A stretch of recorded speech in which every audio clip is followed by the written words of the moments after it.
Had to cut my tie just to get right. Late night creeping, I've been up all goddamn night. Yeah, I think I need a cup of liquor, don't need no goddamn ice, can't sleep at night. Had to cut my tie just to get right. Late night creeping, I've been up all goddamn night. I think I need a cup of liquor, don't need no goddamn ice, can't sleep at night.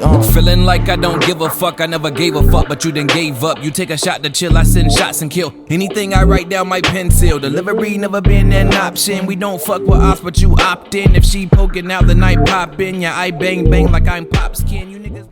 What's going on, everybody? This is 10-4 for show. My name is Dre. My name Corey T. What's good? Coolin', man. What's going on with you? Shit, you know, just cooling and booling.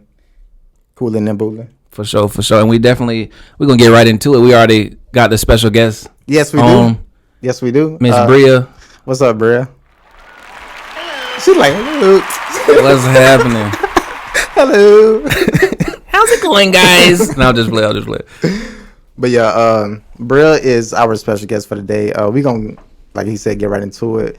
Bria is, but yeah, let's do it this way. Bria, go ahead and introduce yourself and tell everybody what you represent, and then we can go from there. Yes. Okay, well, my name is Bria, as stated before. I am the president of an organization called The Shift, and we call ourselves The Shift because our goal is to shift the negative narratives about Black men and women to positive narratives. Ooh. And just trying to make a positive change as much as we can in Black communities. And that leads us to today's topic. Oh, yeah. Black lives always matter. Always. We did a podcast on it. We're going to do as many podcasts as we need to until they understand. Right. Even when they feel like they've given us what they feel is equality. No. Black lives still going to have to matter. Like I said previously, right. I can only stand for what I can stand for until my life has a certain amount of value. Right. You know, I can only back up what's black. You dig? True that. So I think it's dope that we already kind of touched on it, and then Bria has her organization. Right. You was about to say something? Well, one thing I was going to say is one thing I like about Bria is how she's actually hands-on with it. I kind of want to hit on the hands-on part. Like, most people say they represent certain things. Most people say they about this, they for the cause, they woke. But when they still sleep, right? Get your crust out your eyes. But when you finally get into like when you really in the field with it, like, I think it's a different aspect that you bring to the table, and you can actually show people, hey, my voice actually does matter. Right. Like, at the end of the day. So with that being said, Brill, we have a few questions for you, since this is kind of like an interview style, but at the same time, we still bringing awareness for everybody to, come together and be a part of, for sure, what we feel and represent. And I don't want you to feel like, you just a guest. Like, you on here right now, so this is your podcast too. Right. So whatever come to mind, just say what you feel, you dig. And go. What you had a question for? No, you go ahead. You got a question. No, I was just gonna ask. It was based on what you were saying. How do you make sure your voice is heard? Like, I seen a couple of your posts where you do, protesting, and you were shown on News for Jacks. But is what got you into protesting? Let's start with that. There you go. Okay, so when all the protests first started in, I think it was May, when George Floyd died. Yeah. Somebody was having a protest downtown. And that was actually the first protest that I led, which is crazy because it wasn't even mine. We just went down there for the protest. Yeah. But the person who was over it never showed up. And so everybody was just sitting around and, holding up their posters. So I was like, is this a silent protest? Can we march? And they were like, well, if you lead the way, we'll just follow you. And so that's kind of how I got into protesting and leading it, because I was just ready. I didn't want to sit around and hold up posters. I wanted the police and everybody to hear my voice. Yeah, really. And that protest was crazy because as we were protesting, like, the police, they just started coming out of nowhere. Yeah. And a lot of them were sitting in this parking lot. And so we stopped in front of them and was just, doing our different chants. And they were laughing and dancing and pointing at us. And that had me so angry. Yeah. And I ain't gonna lie, I didn't imagine. snap on them. I did. Because I just thought that was so disrespectful. It is. It's like, y'all here to protect and serve us, but you laugh in our face. It's like, why did you even choose this job if you don't care for everything? Another question that I had for you, just to add on, was Before that question, Okay, I don't want to My bad. interrupt, My but bad. No, you acting it's not going to be relevant if I wait to say what I was going to You say. acting like Trump, but go ahead. Oh, really? Interrupted. That's not what we talk about today. But you already told me you vote for Trump. Didn't you say you vote for Trump? Ask the question, bro. Okay. Nah, I was just gonna touch on what she was saying about the police. Right. I feel like obviously they're in their position to protect and serve, but I feel like for the majority, most people is afraid of the police, right, or hate the police, and they serve in the opposite purpose of what they're there for, and it's kind of it's backwards. It don't really make sense. To add on, yeah, the reason why I feel like people kind of scared of police. I'm low key scared of the police because you don't. When they get behind you, your heart start beating fast. You start sweating. What's on their mind? No matter if you could be legal, right? You could legal suit. You could be everything. You know what I mean? Like you. Go ahead. What you? I just feel like you don't know what's on their mind. For real. And it's just like you just like, okay, let me not do nothing stupid. But then the more you think about it, you end up doing something stupid, and you never want that situation to be you, which is very unfortunate. So I mean, they could be having a bad day, right? And they take it out on you. Like, oh, you the last one. Yeah. So. Right, and then they'll say stop doing illegal things and it won't happen to you. And some people don't even be doing anything illegal. Right. Like Breonna Taylor, she was just in the bed asleep. Right. And she still was. So let me ask you this. Do you feel like black men are at a higher risk, or do you feel like black women are at a higher risk of, the injustice side, the inequality, whatever it is? Which I guess species would you say is at a higher risk of actually, experiencing the difficult side of it? Ooh, that's kind of hard because from doing different protests, right, I came across different lists of so many people whose names haven't even been mentioned, right, that have been killed by the police, and it's like it's so many men, it's so many women, it's just black people in general. Yeah. I can't even say who more because it's just so many. Yeah, you could argue for either side. I feel like True. If you want to think about the whole idea of why inequality exists, like a lot of times they target black men because they're supposed to be the leaders and the head of the household, right, the head of the family. So you take out the head of the family and the family breaks and crumbles. You know what I mean? Right. So that's like I think that's in like the Art of War. They teach about a lot of that stuff, and that's how they broke down the black families from Africa. No, I actually have that book in my closet. I need to finish it because I read like a couple excerpts, but that's one thing. But then you can't not say that it's the same for the black women because they're just as much at the head as the men, right? And they get the most disrespect from the men and from other, everybody else. Like, but it's supposed I've seen a few times that said the black women are the most underrated and the most disrespected of like anybody in America. Yeah, that's what it is. Yeah. Is it now? I also see you out there with your sisters and everything. What got them involved as well? Is it you like saying, "Oh, this is what I'm finna go represent"? Are y'all coming with me, or are they like, "No, we stand for this too"? Or what is it? Because I see you, it's you and your sisters, and y'all all out there, whether it's your friends, your family, whatever. How do you get other people involved? And like I said, how did your sisters get involved as well? Well, we've always all been vocal about, wanting to stand up and help out the black community. Right. And I actually, my Instagram page that I have for our organization was actually a page that I just, put up different facts about black people, positive things about black people, So, I tried to get, before I could actually get out and do things, I was like, I got to do something to, get my voice heard and do something for the people. So they were always helping with the Instagram page. So before, we got in the streets, we was doing the Instagram thing. And then when I was like, okay, now we got to go protest. Right. They was ready for it. Also, how important is it, tell our fans and tell everybody that's listening, how important is it to vote? It's very important. I know a lot of people feel like, our votes don't count. And I was one of those people at one time. There we go. But me too. We got to.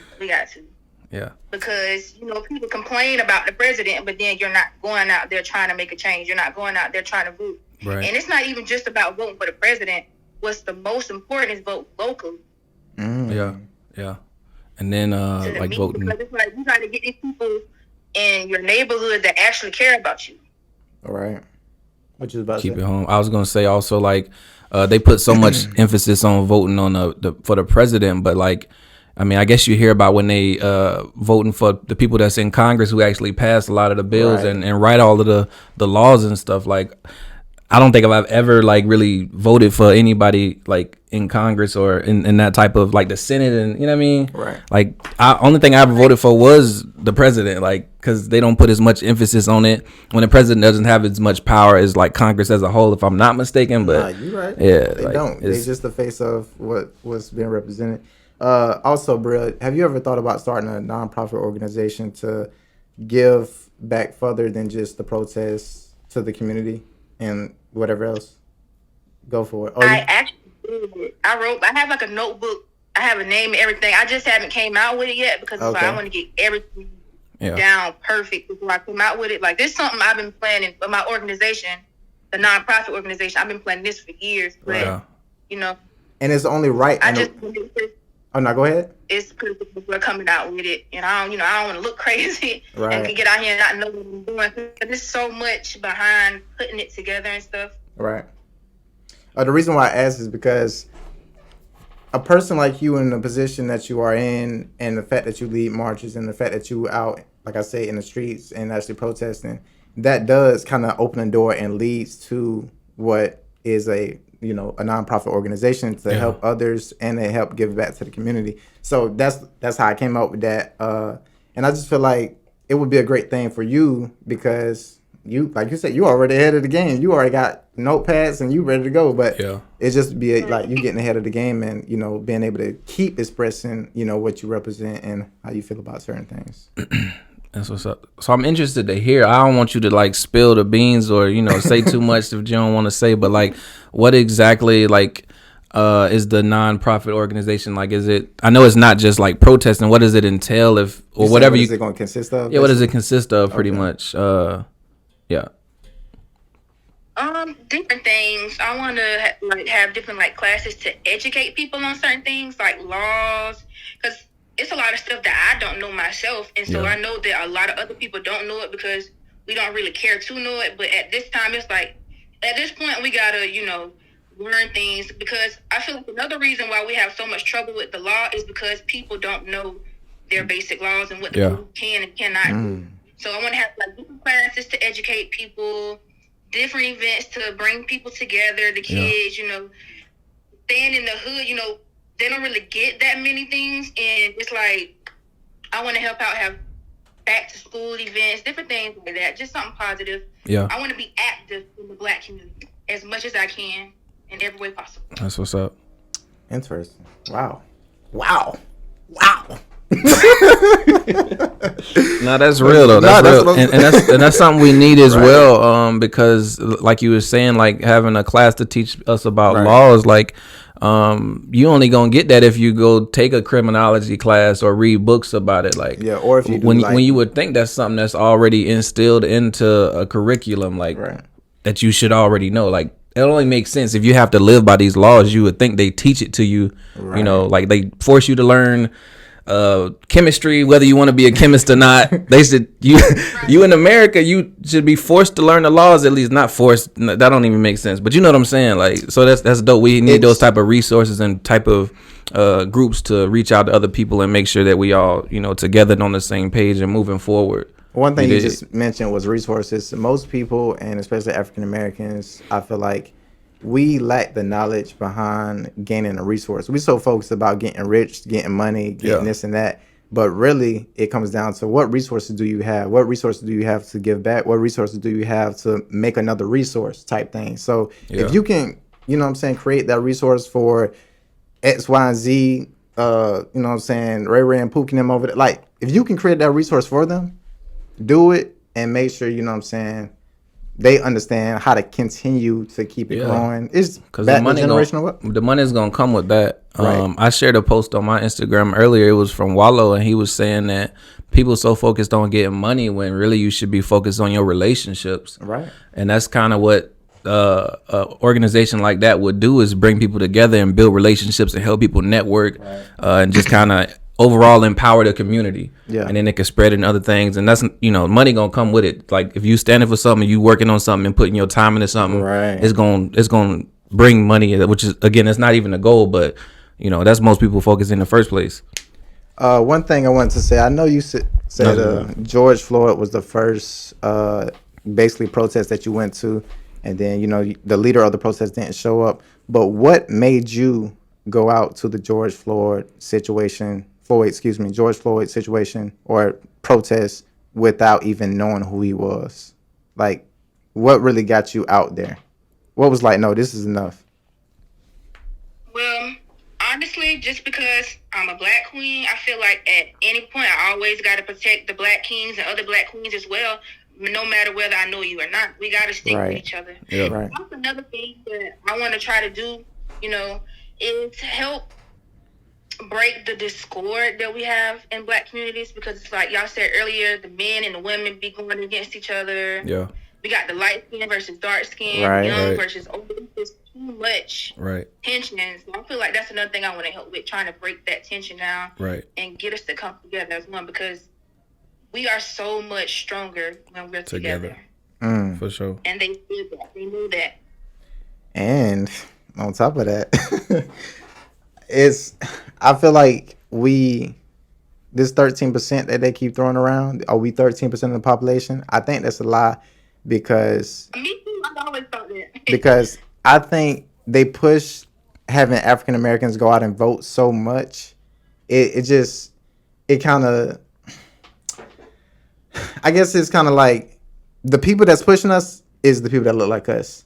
You're not finna have no Caucasian saying, I need my African Americans to get out and vote as well. I need us to join. I need them to, I don't see that. So I feel like if we did it on our own, once again, if we come together and stand together, we are stronger. I feel like we all got together and just went out and voted for, the right majority. cause. We are the majority. I feel like we the majority, yo. Like that's why you hear about. That's why it's even a thing to say, oh, this president's gonna have the majority of the African American vote, Right. because it matters. It's one of the biggest, majority out there. Like they try to make it seem like we insignificant when, like you said, if we together, we are what matter. It is what it is. Like we stick together, we gonna move forward. Right. Right. And if it was only a few of us, then having our vote wouldn't make or break the president thing. So Right. it's just like, that's how I know. One of the things that made me know that they're lying. And then I think too, because they want us to think we're outnumbered by them. Yeah. Right. So it's like, have people fearful of coming together and really standing up, because it's like, okay, it's a few of us, but it's so many of them. But really, I feel like it's more of us than them, to be honest. Now, Brett, let me ask you a question.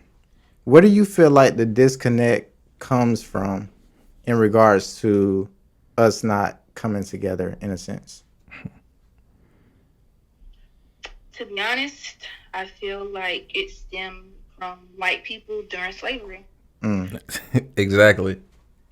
Because a lot of people, like in the black community, we like to blame each other. Well, the black men didn't do this, or the black women don't do that. Yeah.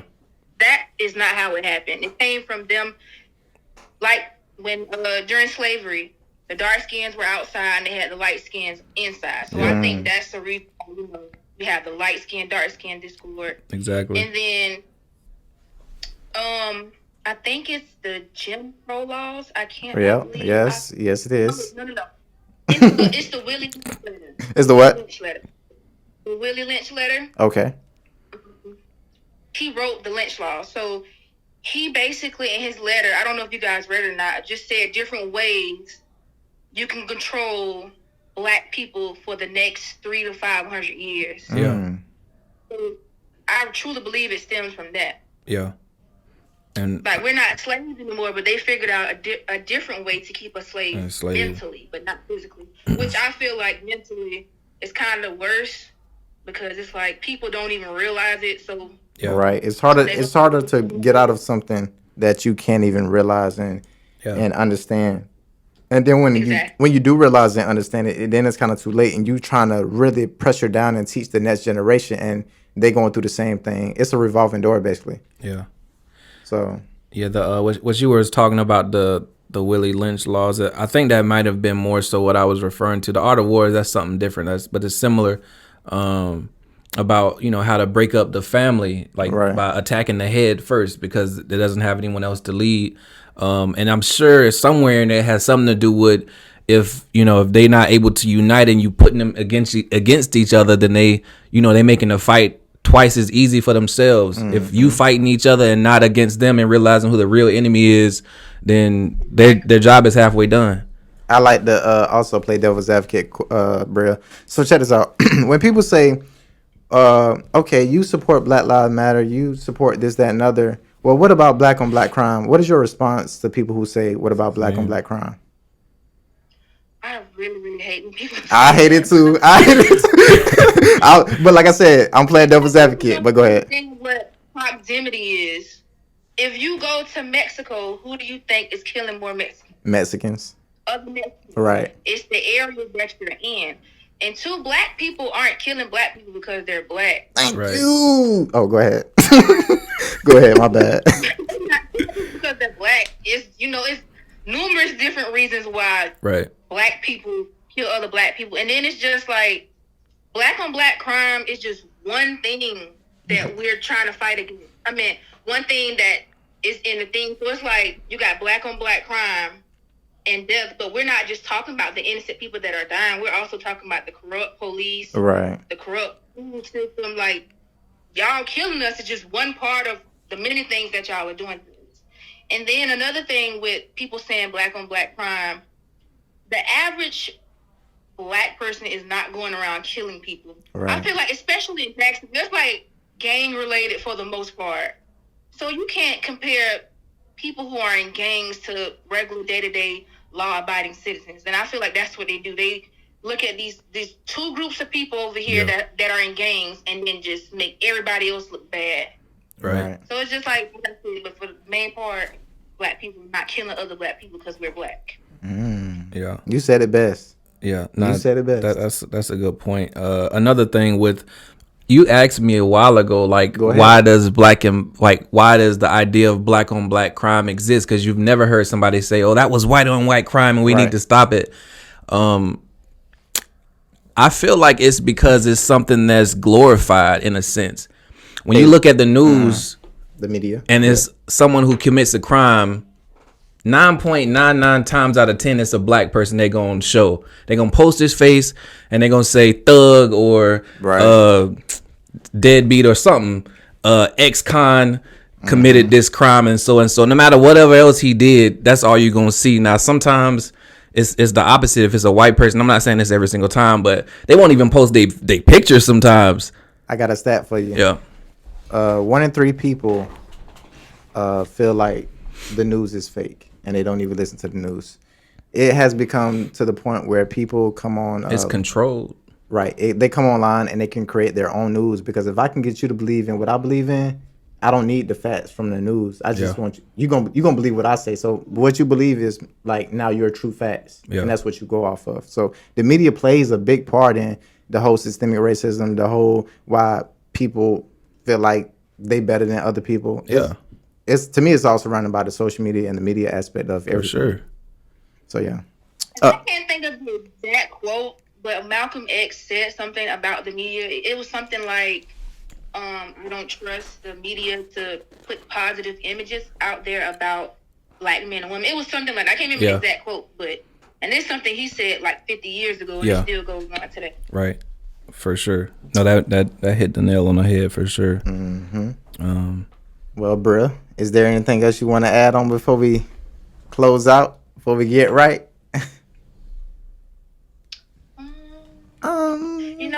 It's funny because I've actually been on the news maybe like 5 times. Yeah. And like twice, they didn't put me on because I feel like at the end of my interview, because I said that I'm coming for all the corrupt police, all the people who corrupt in the government, they just cut that. They didn't want to air it. So I was like, okay. Because somebody was like, oh, well, you shouldn't say stuff like that. When you say stuff like that, that makes you a target. And honestly, like I tell my sisters all the time, with fighting for the black community, it comes with a price. 3 things. Right. You're going to either, I hate to say it, but end up dead. Okay. Go to jail.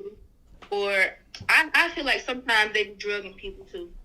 Right. I'm a little bit of conspiracy theorist, but like, I already have a for that type of thing. Hold up, we got 2 conspiracy theories on 10 for show. Y'all heard it first. We got Big Dog Dre, we got Bria, the conspiracy theories. I tell you what, let me make it 3. I'm a conspiracy theory too. I was gonna say, you know what? One of the real ones is where did drugs come? Where the cocaine came from? Yeah. Like, why is that so prominent in the hood? Yeah, right. Where did it come from? I'm telling you, Anyway. bro, it's all the system, bro. I'm just, man. Listen, I tell you what, That's real. Like, I just, bro, this young be at me heated sometimes, bro. Because I be thinking, I'm like, at what point can we change it? And then it's like, okay, at what point did we not realize this was really going on? Like, we should have been out.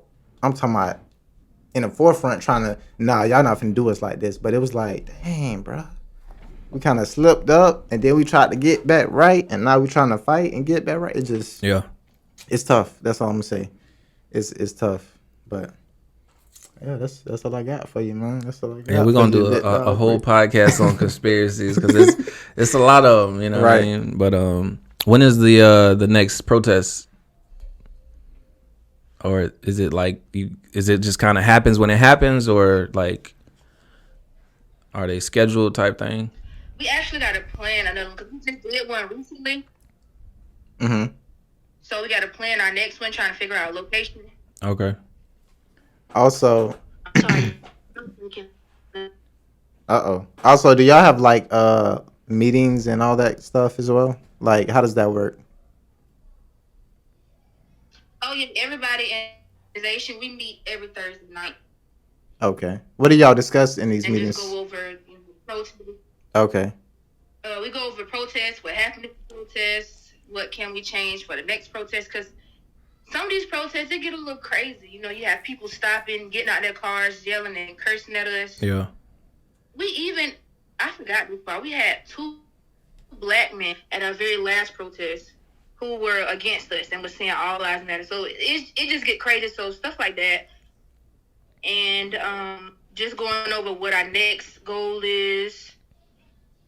And also checking on each other. We have to check on each other because I feel like black people don't do it in the black community. We talked about that recently. Hey, how you doing? How you been? Yeah.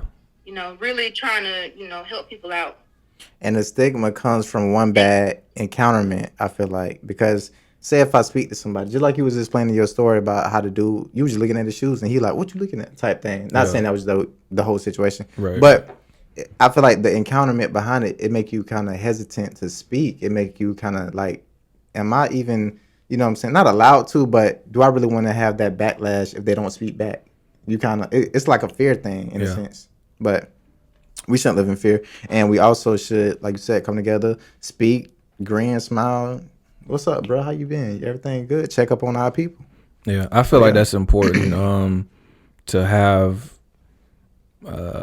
You just say like-minded individuals, or even people who are not like-minded, to just check in and share like your day-to-day type thing. That's important to just kind of keep you going, keep you sane, keep you going mentally type thing. Right. Well, I tell you what, I feel like we did it. We hit the nail on the head once again. Yeah. Bria, we appreciate it. We want to say thank you. I think it looked like we chopping up, but we want to say thank you, and we appreciate you being a special guest on 10-4 for sure. This is fun. This is fun. Yeah, for sure. That was pretty much it. Okay. For sure. Cool. But like we were saying, I was just saying thank you for being a special guest on 10-4 for sure. As always, you know what I'm saying, Black Lives Matter, and we gonna get right. We're going to get right. I also wanted to go back on what he said, and as I said earlier about the leaders, and you know what, I'm going to stop waiting for a leader. You're looking at the face of somebody who's going to be a leader. Yes, ma'am. Somebody who's going to make change. Because I'm tired of waiting around. Something has to change. I'm only 26. I was like, I'm too young. I can't do this. Yes, I can. I'm a black woman. I'm a black queen, and I stand with my black queens and my black kings, and we're going to make change. So remember this face. Remember these faces. We're going to make change. So.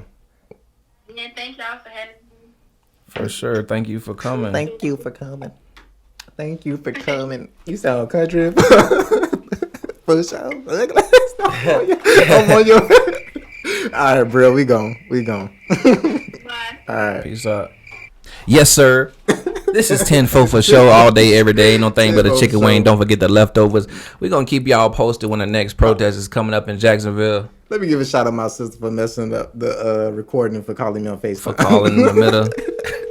I was just playing. But yeah, thank you again, Brill. And once again, we just trying to bring awareness to, Black Lives Matter, trying to get people to understand that the inequality and the injustice that Black America or African Americans experience is real, and we just want to do something about it. So whether that's you talk about it, whether you go out and protest, whether you talk about it amongst your family, whether you talk about it amongst your friends, your white friends, your Mexican friends, your Spanish friends, or whoever you talk to. Even your black friends, the ones who ain't understanding. Some of them may still be blind or maybe on the wrong side of the lines. You understand? Try to educate those who are uneducated.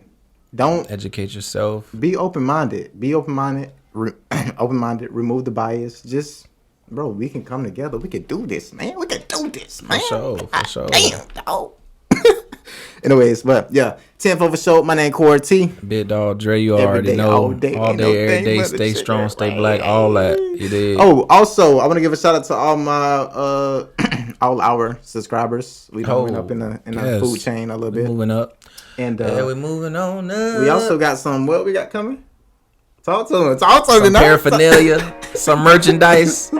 We got some merchandise on the way, some 10-4 for sure. So y'all stay tuned on that. I'm tired of wearing this gray shirt, bro. I'm tired of wearing it. Keep a lookout for that. We got some stuff coming up, man. But we gonna get it. Yes, sir. 10-4 for sure. For sure.